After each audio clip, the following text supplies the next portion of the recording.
सभी लोग देखो बेटा, हमने आपको क्वेश्चन आंसर्स करके आने को कहे थे, ट्राई किए, लगे? कोई ऐसा जो ना समझ में आया हो क्वेश्चन? अच्छा, हम अपने मन से कुछ क्वेश्चंस करा दे रहे हैं, आप लोग देख लीजिएगा। जैसे क्वेश्चन नंबर 22, आपकी बुक का क्वेश्चन नंबर 22 देखिएगा, बातें मत करिएगा। ये एक रे ऑफ लाइट आई, ये बनाया नॉर्मल, ये रे ऑफ लाइट गई, ये 45 डिग्री, ये कितना दिया हुआ है 30 डिग्री। हम लोग को निकालना है refractive index of liquid with respect to air. यहां है एयर और यहां पे क्या है लिक्विड, तो हमें लिक्विड का रिफ्रैक्टिव इंडेक्स निकालना है विद रिस्पेक्ट टू एयर। बेटा इधर ध्यान दीजिएगा सब लोग। सबसे पहले तो एंगल ऑफ इंसिडेंसेस पता कर लो। एंगल ऑफ इंसिडेंस 60 डिग्री, सही है, और एंगल ऑफ रिफ्रैक्शन 45 डिग्री। अब स्नेल्स लॉ कहता है, दिख रहा है, कि लिक्विड का refractive index with respect to air is sine i upon, सही है, आई की जगह 60, साइन 60 अपॉन साइन 45। साइन 60 की वैल्यू √3/2 होती है, साइन 45 की वैल्यू 1/√2। ये √2 ऊपर चला जाएगा, √3 इंटू √2 डिवाइडेड बाई क्या बैठा है, ये √2 से ये 2 कटेगा तो क्या बचेगा √2। अरे इस 2 को √2 इंटू √2 लिख दो, √2 से √2 कट जाएगा, और क्या नहीं पल्ले पड़ा। ये सिंपल क्वेश्चन था, करने की जरूरत नहीं, करना आपको घर पे था, और अभी भी लिखना नहीं, घर पे आराम से अच्छे से करिएगा, ठीक है। बने? चलो बेटा, इसके बाद हम आपको बता दें क्वेश्चन नंबर 26 वाला। देखो क्वेश्चन नंबर जो 26 है आप लोग की किताबों में, वो मैंने कल बताया था। रेक्टेंगुलर ग्लास स्लैब से जो रिफ्रैक्शन था, वही वाला डायग्राम देखना है। जरा क्वेश्चन पढ़ो क्या है। In the diagram answer the following, complete the path of light रे till it emerges out of the slab. हो जाएगा, सेम यही डायग्राम बनवा दिया था। Incident ray, angle, refracted angle सब बना लोगे, ठीक है। एंगल ऑफ इमर्जेंस भी बना दिया था मैंने। कौन सी दो रेस पैरेलल होंगी? डायरेक्शन ऑफ इंसिडेंट रे और इंसिडेंट और इमर्जेंट पैरेलल होगी, ये भी बता ही दिया था, ठीक है। चलो एक ये वाला डायग्राम देख लो, 27th वाला। इसका एक केस मैंने बताया था, ये दूसरा केस है। ये पानी, सही से सुनिएगा, पानी, ठीक है। लिक्विड के अंदर एक प्लेन मिरर रखी है इस तरीके से। ये कौन है? प्लेन मिरर, पॉलिश्ड है, ठीक है। अब हो क्या रहा है कि एक रे ऑफ लाइट ऐसे आ रही है, इस पॉइंट पे क्या बना हुआ है, ये बेंड टुवर्ड्स द नॉर्मल होके इस पे टकराती है। अब इस पे जो टकरा रही है, तो कल जो मैंने मिरर बनवाई होगी उसमें देखो मिरर ऐसी थी, इसलिए लाइट ने अपने पाथ को क्या किया था, रिट्रेस किया था। लेकिन इस बार मिरर जो है वो ऐसे रखी हुई है, तो लाइट यहां से टकरा के ऐसे जाएगी। यहां पे भी एक चाहो तो नॉर्मल बना लो, दिख रहा है। जितना ये एंगल ऑफ इंसिडेंस होना चाहिए उतना ही एंगल ऑफ रिफ्लेक्शन होना चाहिए, लॉ ऑफ रिफ्लेक्शन। अब इस पॉइंट पे फिर से नॉर्मल बनेगा। अब हम डेंसर से कहां जा रहे हैं, तो अवे फ्रॉम नॉर्मल भाग जाएगी, ये हो जाएगा एंगल ऑफ इमर्जेंस। नहीं समझ में आया? उसी किताब में चाहो तो बना लो, और आ गया हो तो घर पे कंप्लीट कर लेना। कोई समस्या किसी को? जल्दी बैठिए बेटा, आइए आइए आइए, जल्दी आइए, लेट हो गए आपको। आइए, एक इधर एक इधर। सबने डायग्राम समझ लिया? अखंडा तभी ठीक है। क्या हुआ था?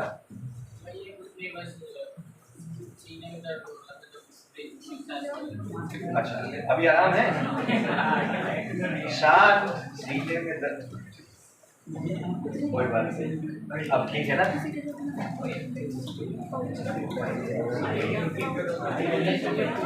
हाँ आई और ये लगभग बराबर ही है, प्रिंस में अभी पढ़ेंगे बेटा।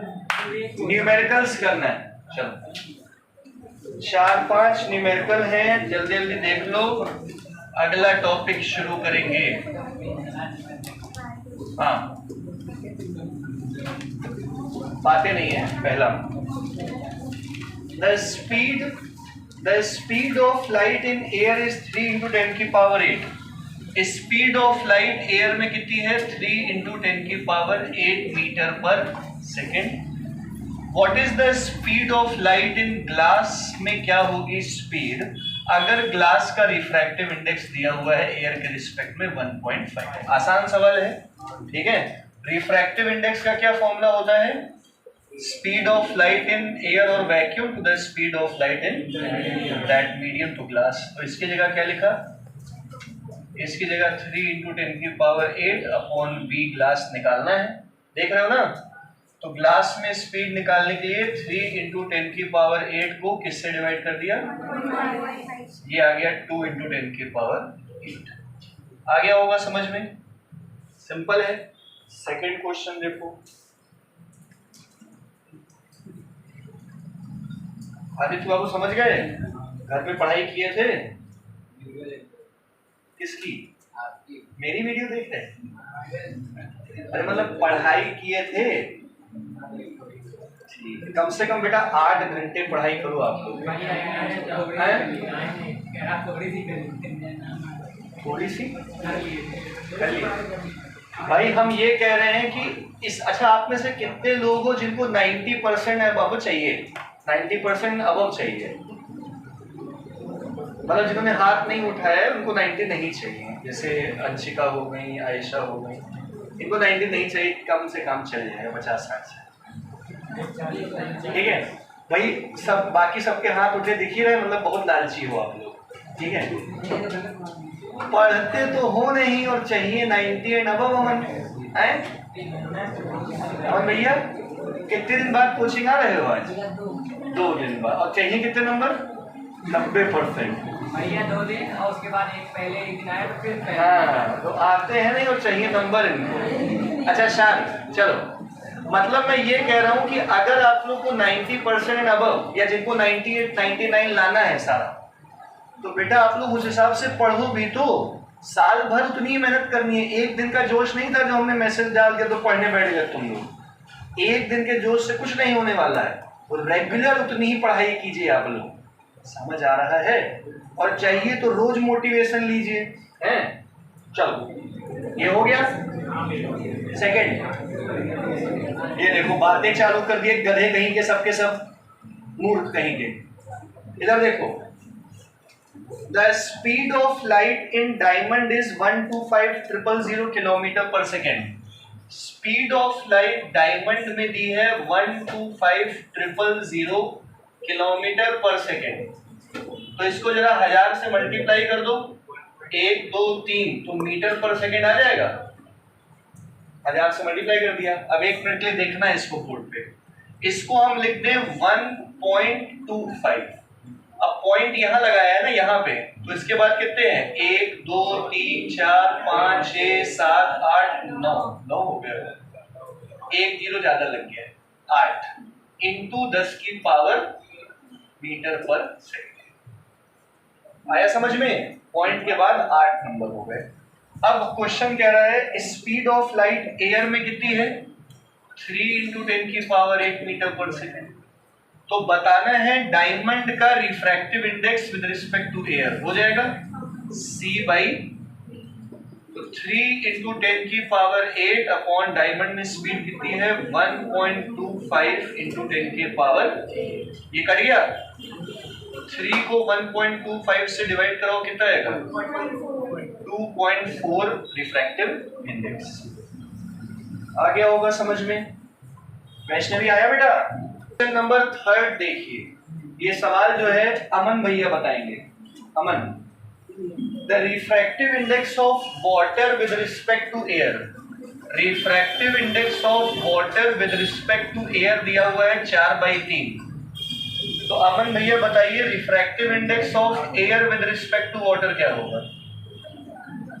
फॉर्मूला सबको पता है? ये पलट जाएगा, कितना हो जाएगा? 3/4। ये 3/4 हो जाएगा। तो 1/4/3 दैट इज कितना आ गया? ठीक है, तो बेकार सवाल है। अगला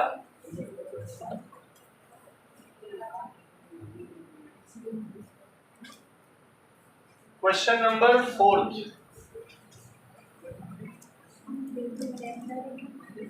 देखें हर्ष।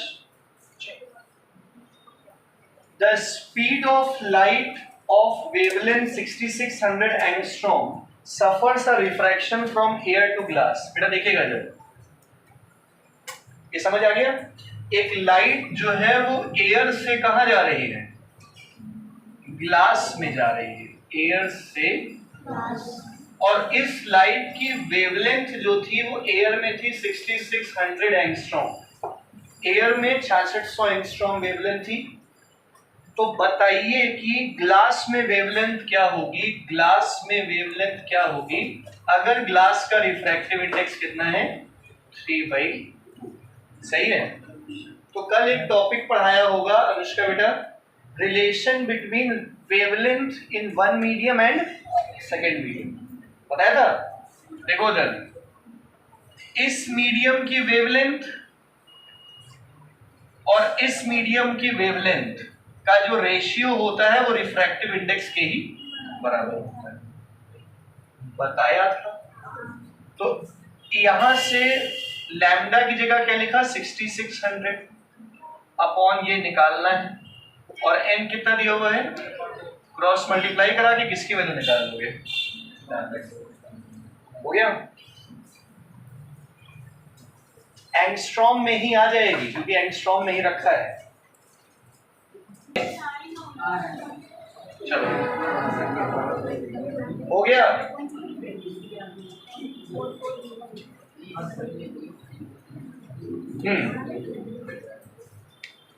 सबने कर लिया?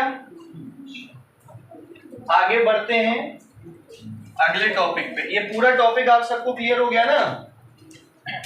अगले टॉपिक कर लिए, refraction of light through prism. Refraction of light through, refraction of light through prism. ठीक है, देखो सभी लोग बोर्ड पे देखिए।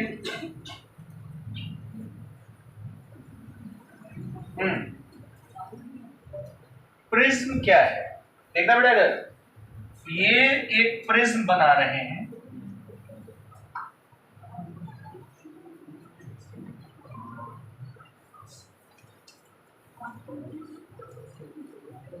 ये रहा प्रिज्म।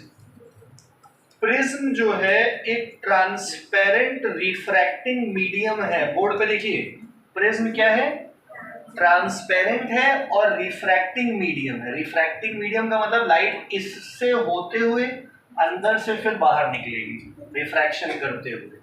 ठीक है, जिसमें 5 सरफेसेस दिखाई दे रही होंगी, दिख रही हैं? एक आगे, ऐसी ही एक ट्रायंगल पीछे, एक इधर और एक कहाँ है? नीचे। तो प्रिज्म एक ट्रांसपेरेंट रिफ्रैक्टिंग मीडियम है बाउंडेड बाय 5 प्लेन सरफेसेस। कितनी सरफेस है? With triangular cross section. और जो क्रॉस सेक्शन है वो कैसा दिख रहा है? ट्रायंगल दिख रहा है। बात समझ में आ गई? अभी प्रिज्म के बारे में समझें तो ये जो हिस्सा दिख रहा है आपको सामने, ABC, सही है? यही ABC हिस्सा प्रिज्म का प्रिंसिपल सेक्शन है। ये A, B और ये C हिस्सा क्या है प्रिज्म का? प्रिंसिपल सेक्शन, मतलब वो हिस्सा जो अंडर स्टडी होगा, मतलब इसी को हम पढ़ेंगे। बाकी पूरा प्रिज्म पीछे छुपा रहेगा क्वेश्चन करते समय, ठीक है। ये जो दिख रहा होगा BCDE, ये है बेस ऑफ प्रिज्म, दिख रहा है? प्रिज्म का क्या है ये? बेस। ये F, ये AFEB और AFDC इधर का और इधर का हिस्सा, ये रिफ्रैक्टिंग सरफेसेस है। रिफ्रैक्टिंग सरफेसेस, रिफ्रैक्टिंग सरफेसेस मतलब लाइट यहां से आएगी, उधर से निकल जाएगी, तो रिफ्रैक्टिंग सरफेसेस। और इन दोनों रिफ्रैक्टिंग सरफेसेस को जोड़ने वाले हिस्से को कहते हैं रिफ्रैक्टिंग एज। बात समझ में आ गई सबको? तो पहले प्रिज्म की डेफिनेशन लिख लो। Prism is a transparent refracting medium. Prism is a transparent refracting medium bounded by 5 plane surfaces. Bounded by 5 plane surfaces with triangular cross section. सही है? Prism is a transparent refracting medium bounded by 5 plane surfaces with triangular cross section. आ गया समझ में? तो ये वाला diagram बना लीजिएगा, ऊपर वाला बनाना, ठीक है, नीचे वाला नहीं।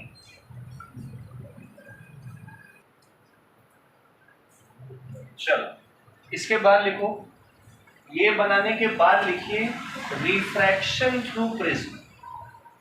रिफ्रैक्शन थ्रू प्रिज्म,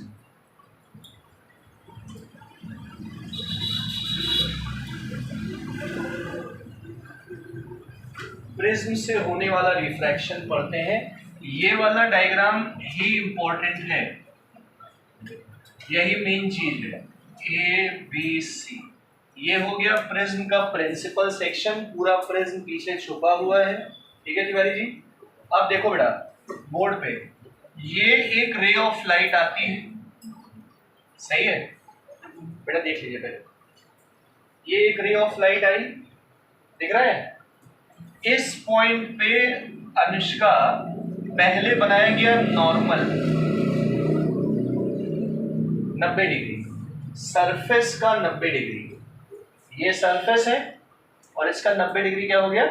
ये, तो ये हो गया एंगल ऑफ इंसिडेंस I। ये समझ में आ गया? अब ray of light rarer medium से कहां जा रही है? तो वो नॉर्मल की तरफ बेंड हो गई और बेस के पैरेलल गई, नॉर्मल की तरफ क्या हो गई? और हल्का देखो लगभग बेस की तरफ पैरेलल है, लगभग, ठीक है। अरे वो कैसे भी जा सकती, जरूरी नहीं कि बेस के पैरेलल ही जाए, हमने बनाई है बेस के पैरेलल, ठीक है। इस पॉइंट पे फिर से नॉर्मल बनाओ 90 डिग्री, ये फिर से हमने नॉर्मल 90 डिग्री बना दिया। अब लाइट डेंसर मीडियम से कहां जा रही है? तो ये अवे फ्रॉम द नॉर्मल चली गई, यहां तक समझ में आ गया? ये हो गया angle of emergence, angle of emergence, यहां तक क्लियर हो गया? अब अगर ये लाइट ऐसे आ रही थी तो ऐसे जानी चाहिए थी, लेकिन गई ऐसे, सुनो ना मेरी बात, जानी चाहिए थी सीधी लेकिन गई कैसे?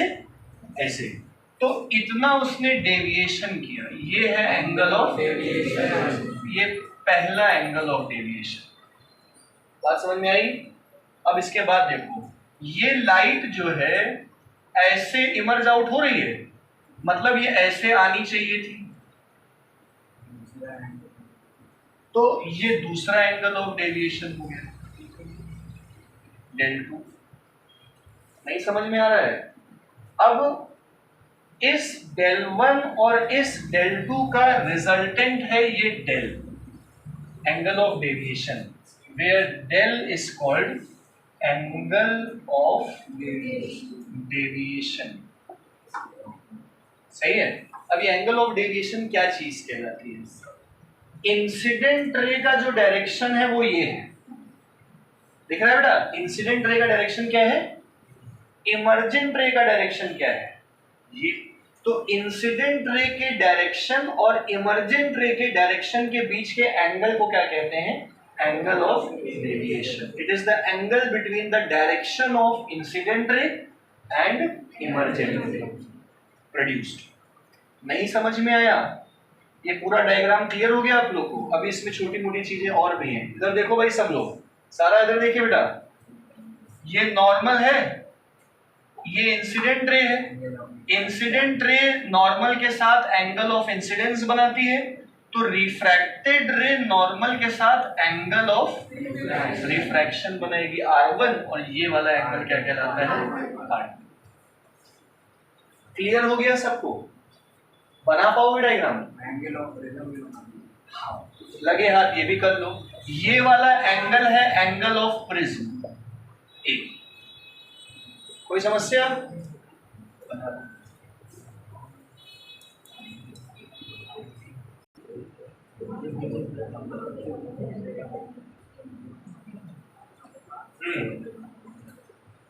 कुंदन भैया स्केल से बताओ, ये ले लो ना, ये लो। स्केल से बनाइए, नहीं एंगल ऑफ ये रिफ्रैक्टेड और डेल सब आपस में मिल जाएगा।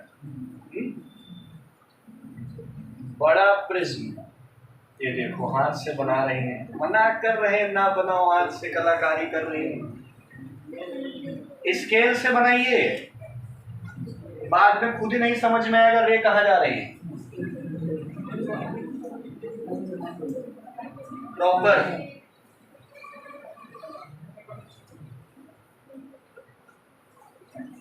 अमन सही से बनाना, हाँ आके डंडा मारेंगे नहीं हम।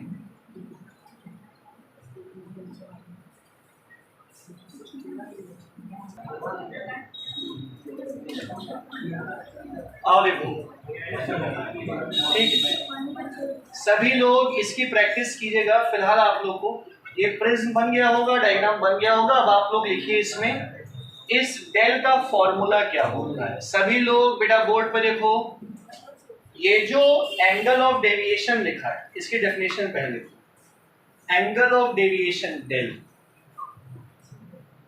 बोले एंगल ऑफ डेविएशन डेल। देखो, it is the angle between the direction of incident ray, it is the angle between the direction of incident ray, है ना, and emergent ray produced. It is the angle between the direction of incident ray and emergent ray produced backward. अरे वो direction of incident ray and emergent ray produced. आ गया सबको? चलो अब इसका जो है आपको एक फॉर्मूला बता देते हैं। ये वाला जो फॉर्मूला बेटा नजरें बोर्ड पे रख लो 1 मिनट के लिए। इधर बोर्ड ये है, डेल एंगल ऑफ डेविएशन का फॉर्मूला होता है I plus E minus R1 plus R2। ये फॉर्मूला होता है, यहाँ पे कहीं काम नहीं आएगा 10th में, ठीक है? 10th में काम नहीं आएगा। मेन चीज क्या है जो अगला टॉपिक बोलेंगे इसके बाद। लिख लो आप लोग, लिख लो, है ना, लिखो इसके बाद।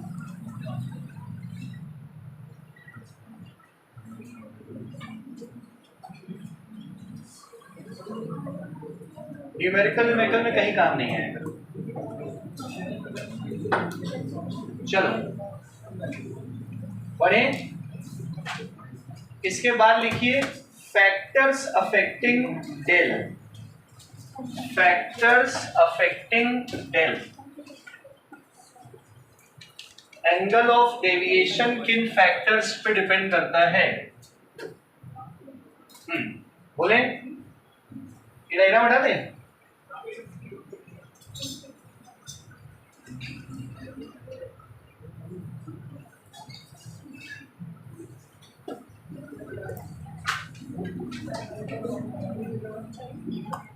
पहला, अच्छा उस डेल के फॉर्मूले में आप लोग देखो बेटा, उस डेल के फॉर्मूले में एंगल ऑफ इंसिडेंस है ना, तो पहला लिखो angle of incidence, angle of incidence.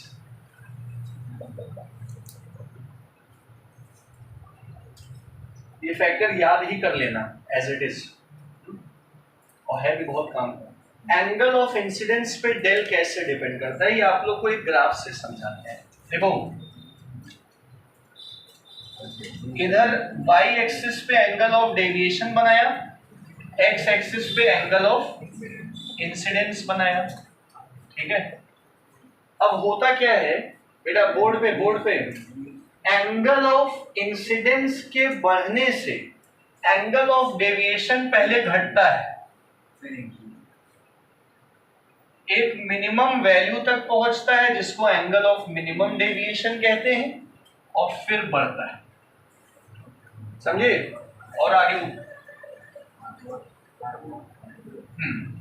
फिर से बोल रहे हैं, एंगल ऑफ इंसिडेंस के बढ़ने से एक हद तक एंगल ऑफ डेविएशन क्या होता है, घटता है, अपनी मिनिमम वैल्यू तक पहुंचता है, और फिर एंगल ऑफ इंसिडेंस के बढ़ने से एंगल ऑफ डेविएशन बढ़ जाता है। तो क्या लिखोगे इसमें, देखो with increase in angle of incidence,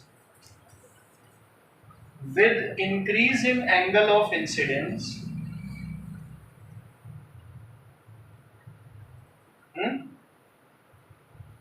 angle of deviation first decreases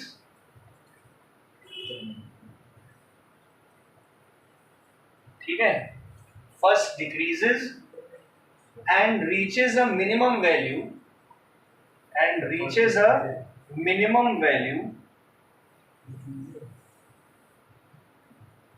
ठीक है,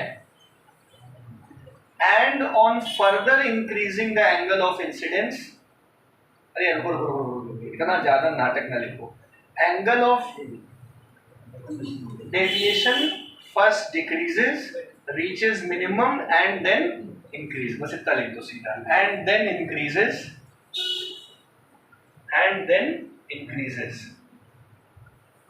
समझ गए। ग्राफ बना लो।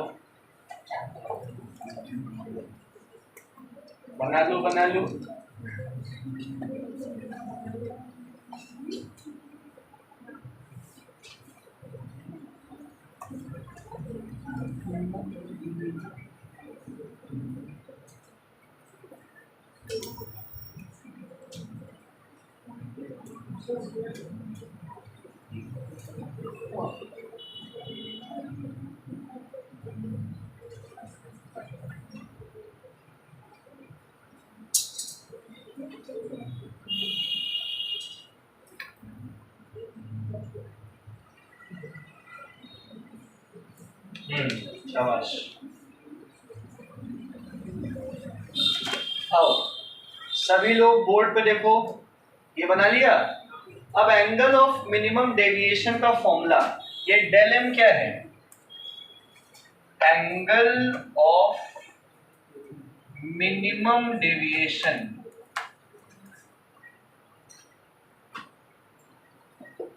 ठीक है। एंगल ऑफ मिनिमम डेविएशन का फॉर्मूला होता है del M equals to 2 into I minus A. I क्या है, एंगल ऑफ इंसिडेंस, ए क्या है, angle of radiation. Class 12th में इसका डेरिवेशन है जाके, अभी आपके कोई काम का नहीं derivation.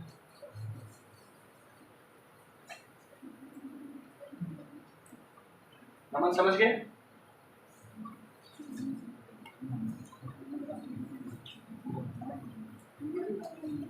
Del M equals to 2i minus A, नजरे बोर्ड पे रखो, फॉर्मूला समझ गए।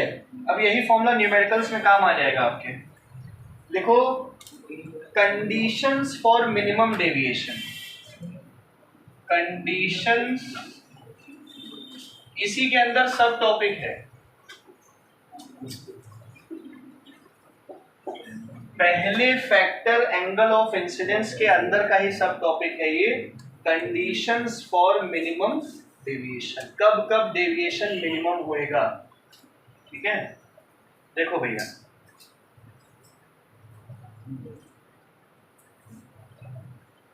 बोर्ड पे जब एंगल ऑफ इंसिडेंस और एंगल ऑफ इमरजेंस क्या हो, बराबर हो, तो एंगल ऑफ डेविएशन मिनिमम होगा। अगर angle of incidence angle of emergence के बराबर हो जाता है तो R1 अपने आप ही R2 के बराबर हो जाएगा। ये पहली कंडीशन हो गई। मेन क्या है, यही, when angle of incidence is equal to angle of emergence, when angle of incidence equal to angle of emergence.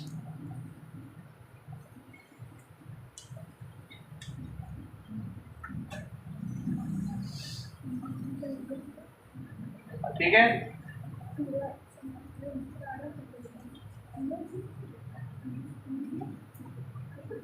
और वो अपने आप R1 और R2 के बराबर हो जाएगा।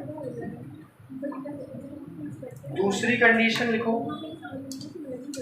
हाँ, एक तो ये हो गई। दूसरी कंडीशन इसी वजह से बनती है, लिखो, व्हेन रे इनसाइड द प्रिज्म, व्हेन रे inside the prism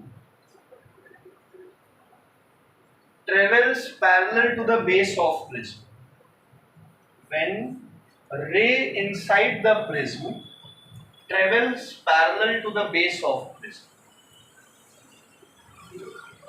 travels parallel to the base of prism।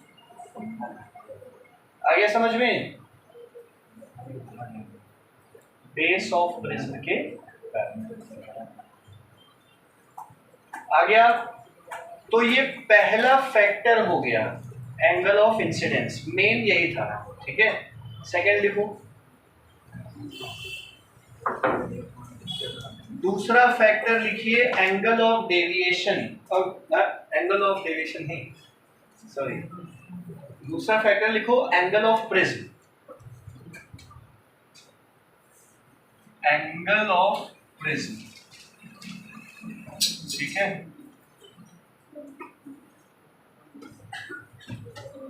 Angle of prism ए।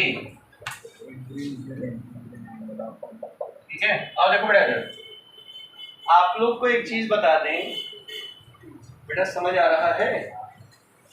हाँ, देखो एंगल ऑफ प्रिज्म को रिफ्रैक्टिंग एंगल ऑफ, कहीं कहीं लिखा रहता है refracting angle of prism, angle of prism ही कहीं कहीं रिफ्रैक्टिंग एंगल ऑफ प्रिज्म भी लिखा होता है, तो परेशान मत होना।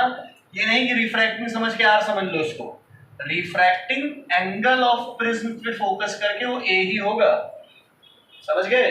अब एंगल ऑफ प्रिज्म बढ़ाओगे, सोचो बेटा, दिख रहा है सबको? इतना पतला प्रिज्म है, कुशाग्र बाबू इधर है, ये पतला प्रिज्म, तो लाइट अंदर कम ट्रेवल होगी, मोटा प्रिज्म लाइट अंदर, और मोटा लाइट मीडियम के अंदर, ग्लास के अंदर जितनी ज्यादा ट्रेवल होगी उतना ज्यादा रिफ्रैक्शन करेगी, उतना ज्यादा डेविएशन करेगी। नहीं समझ में आई? तो इसमें क्या लिखोगे? More A more deviation, more A more del, del is directly proportional to A, ज्यादा ए ज्यादा डेल।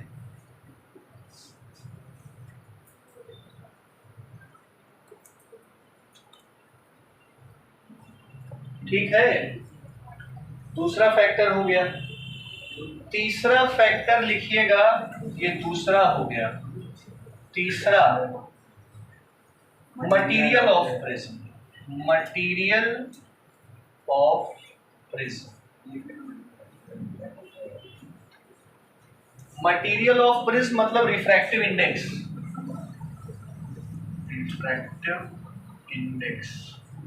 ठीक है, इसका जवाब हमें जो है शांतनु देंगे, शांतनु बताएंगे।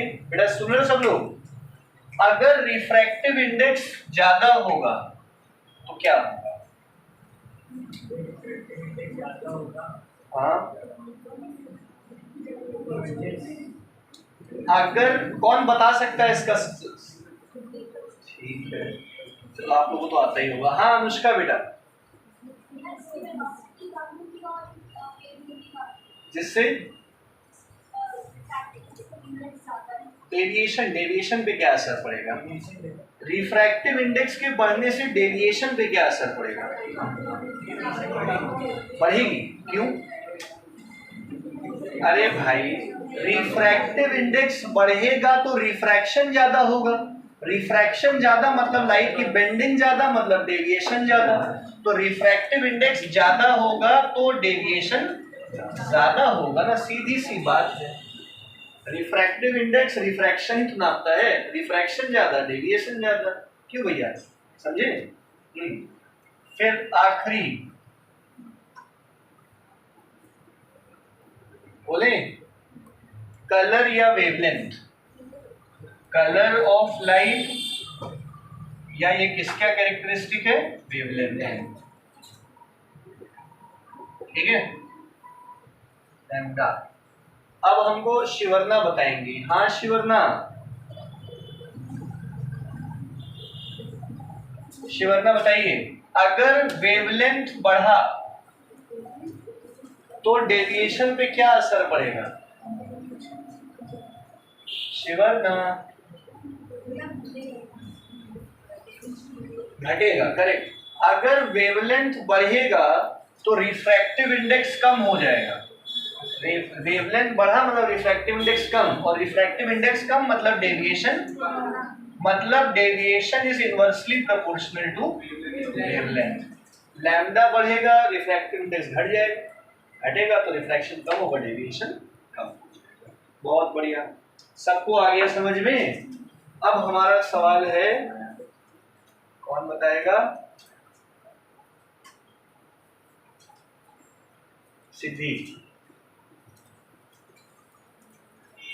सिद्धि बताएंगी।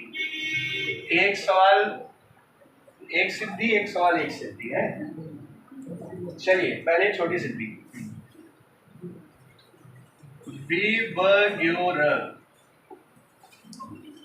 ठीक है, सिद्धि, किसका रिफ्रैक्टिव इंडेक्स सबसे ज्यादा है?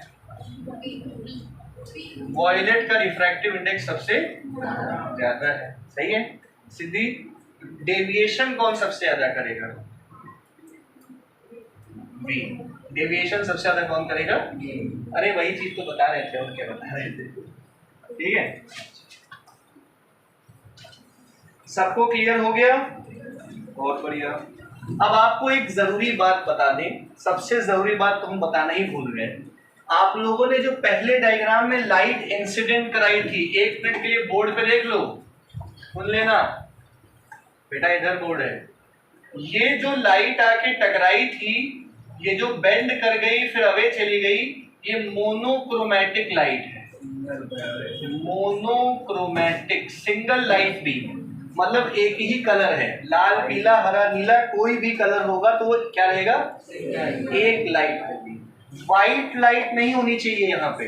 अगर व्हाइट लाइट हुई तो वो टुकड़ों में बढ़ जाएगी, स्पेक्ट्रम बन जाएगा डिफ्यूज जैसा।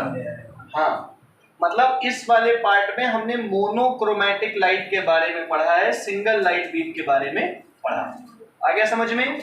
किताब खोलो, 2 न्यूमेरिकल है, निपटा दिया जाए।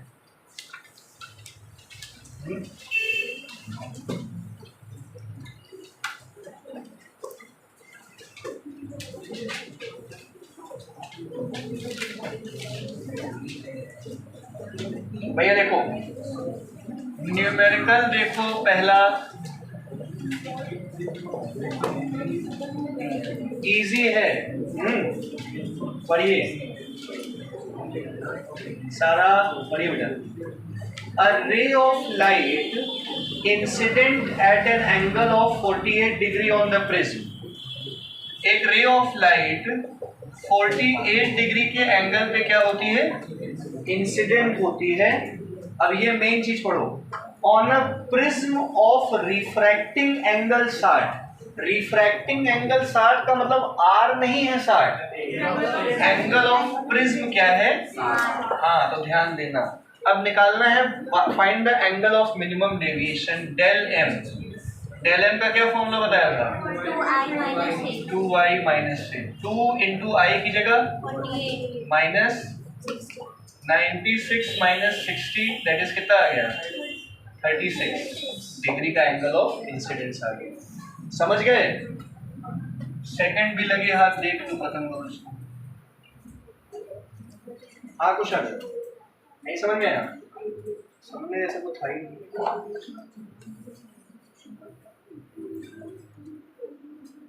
क्या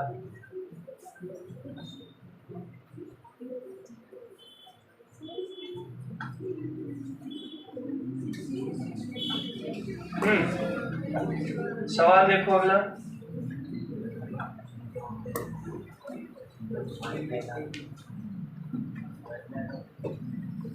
पढ़िए। What should be the angle of incidence for a ray of light? Angle of incidence क्या होएगा? For a ray of light which suffers a minimum deviation of 36 degree through an equilateral prism. Equilateral मतलब 60 degree, तो angle of prism कितना हो गया? 60 degree. अब हो जाएगा ये क्वेश्चन। यही फॉर्मूला लगना है, del M equal to 2i minus 36 equal to 2i minus 60, 96 equal to 2i। अच्छा ये उसी का उल्टा क्वेश्चन था। आ गया समझ में? बहुत बढ़िया, आगे बढ़ते हैं।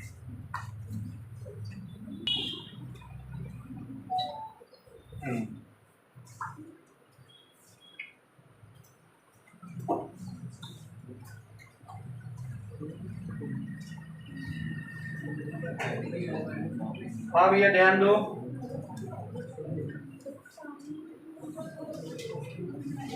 बारिश हो नहीं रही है, केवल गोला दे रही है। दिन में हो दिखाती है, उम्मीद दिलाती है, रात भर बढ़िया हवा चलती है, उसके बाद गोला दे गायब हो जाती है। आओ अच्छा सब लोग टॉपिक डालो बेटा, बोले रियल एंड अपरेंट डेप्थ।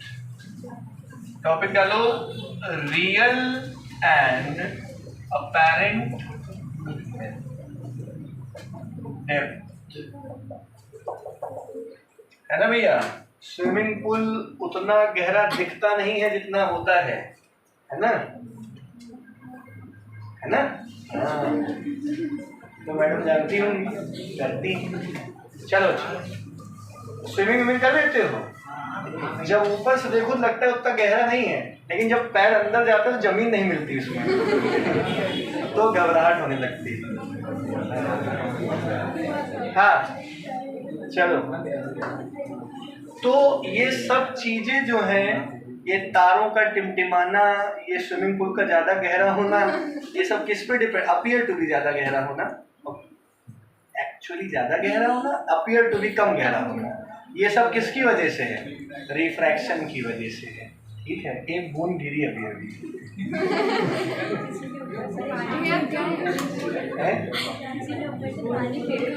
चलो चलो। हाँ भाई या पढ़ते हैं ना, डायग्राम इसका समझ लेना। जैसे आप सब लोग मान लीजिए भैया कि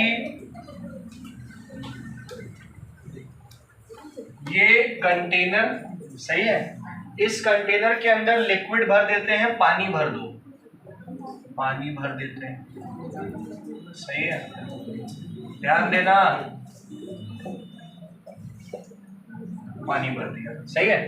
अब देखो बेटा इधर, गुप्ता जी इधर देखो, ये यहाँ पे जो है कुछ रखा हुआ है, सही है, कोई भी चीज रख दो, इसको कह दो ये क्या है? ऑब्जेक्ट, ये ऑब्जेक्ट हो गया।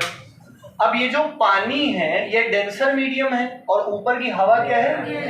तो एक रे ऑफ लाइट जो है अगर यहाँ से जाती है तो इस पॉइंट पे पहले क्या बनाओगे? नॉर्मल बनाया, ये हो गया एंगल ऑफ इंसिडेंस। अब लाइट रे डेंसर मीडियम से कहाँ जा रही है? देख रहे हो ना भैया? तो ये अवे फ्रॉम द नॉर्मल चली गई, सही है। और यहाँ जो है, यहाँ अनन्य बैठे हैं, देख रहे हैं, ये अनन्य, सही है, दिख रहा है भैया अनन्य। तो अब लाइट भैया ऐसे आई ऐसे गई, ऑब्जेक्ट तो यहाँ रखा है सारा, इधर देखिए बेटा, ऑब्जेक्ट तो यहाँ रखा है और ये देख कहाँ रहा है, इधर। तो इसको ही अगर हम पीछे की तरफ प्रोड्यूस कर दें तो यहाँ पे इमेज बनेगी इसी ऑब्जेक्ट की। बात समझ में आई? इस ऑब्जेक्ट की इमेज कहाँ पे बनी, जो कि दिखाई दे रही है अनन्य को यहाँ पे। तो यहां से लेके, इसको हम ए कह दें, ए से लेके ओ तक की दूरी कहलाती है रियल डेप्थ, रियल डेप्थ।